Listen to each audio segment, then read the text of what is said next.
La maladie d'Alzheimer a été décrite pour la première fois en 1907 par le psychiatre allemand Alois Alzheimer. En réalisant l'étude histopathologique du cerveau de sa patiente, nommée Auguste D, qui était atteinte de démence, il mit en évidence la présence de deux types de lésions dans le cerveau, les plaques séniles et les dégénérescences neurofibrillaires. Il conclut à une maladie singulière du cortex cérébral.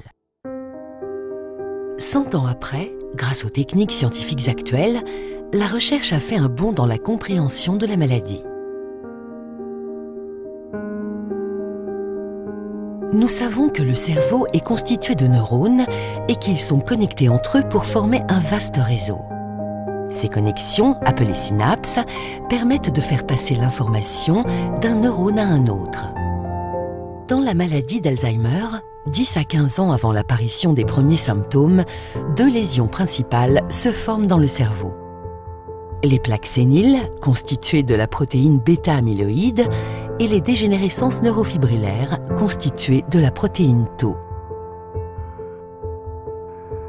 Comment se forme la plaque sénile? À la surface des neurones, il existe une grande protéine appelée APP.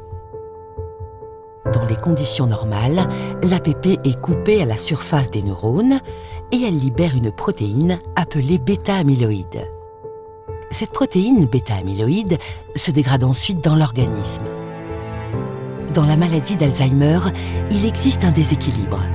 La protéine bêta-amyloïde n'est plus bien régulée et elle se retrouve en trop grande quantité. Elle s'agrège alors sous forme de fibriles insolubles qui forment les plaques séniles. Comment se forment les dégénérescences neurofibrillaires? Lorsqu'un neurone communique avec un autre, un signal va du corps du neurone, dit soma, à la synapse pour transférer l'information. Ce signal passe à travers le squelette du neurone, constitué de microtubules. Ces microtubules sont stabilisés par la protéine tau normale. Dans la maladie d'Alzheimer, la protéine tau devient anormale. Elle est défectueuse et se détache des microtubules. De ce fait, le squelette du neurone se dissocie car il n'est plus maintenu. De son côté, la protéine tau anormale s'agrège dans le neurone.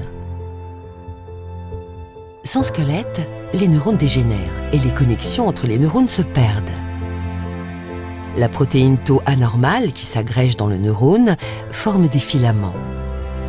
On dit alors que l'accumulation de ces filaments constitue la dégénérescence neurofibrillaire.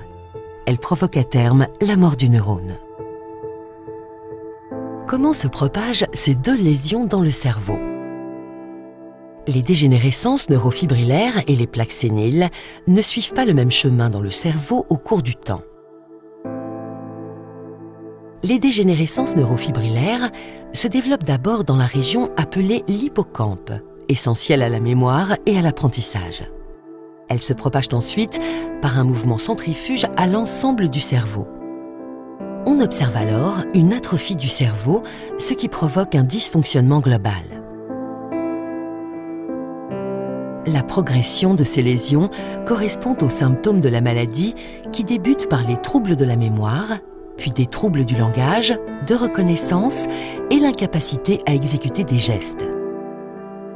Qu'en est-il de la progression des plaques séniles? Elle est différente. Les plaques séniles se propagent d'abord dans le cortex, elles atteignent ensuite l'hippocampe, puis elles se propagent à l'ensemble du cerveau par un mouvement centripète. Leur progression n'est pas liée aux symptômes de la maladie. Mais de nombreuses questions restent encore sans réponse. Nous savons que la présence des deux lésions cérébrales est nécessaire pour développer la maladie d'Alzheimer, car l'une ne va pas sans l'autre. Mais quelle lésion arrive en premier? La dégénérescence neurofibrillaire ou la plaque sénile? La réponse est encore discutée. Plusieurs essais cliniques censés nettoyer le cerveau de ces plaques séniles ont échoué. En effet, cela ne suffit pas à éradiquer la maladie d'Alzheimer. On pense maintenant que bien avant la formation des plaques séniles, des petites formes de bêta-amyloïdes, appelées oligomères, seraient toxiques pour les neurones en perturbant leur communication au niveau des synapses. Ces oligomères toxiques et leur accumulation dans les plaques séniles seraient alors à l'origine des dégénérescences neurofibrillaires, elles-mêmes responsables des symptômes. Mais le lien entre la protéine bêta-amyloïde et la protéine Tau est encore mal compris.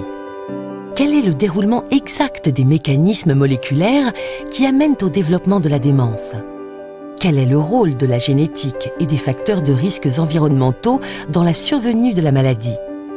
La recherche scientifique est primordiale pour répondre à ces questions. Grâce aux chercheurs, on connaît de mieux en mieux la maladie d'Alzheimer dans sa complexité et de nouvelles voies permettent d'entrevoir des espoirs concrets pour éradiquer cette maladie dévastatrice.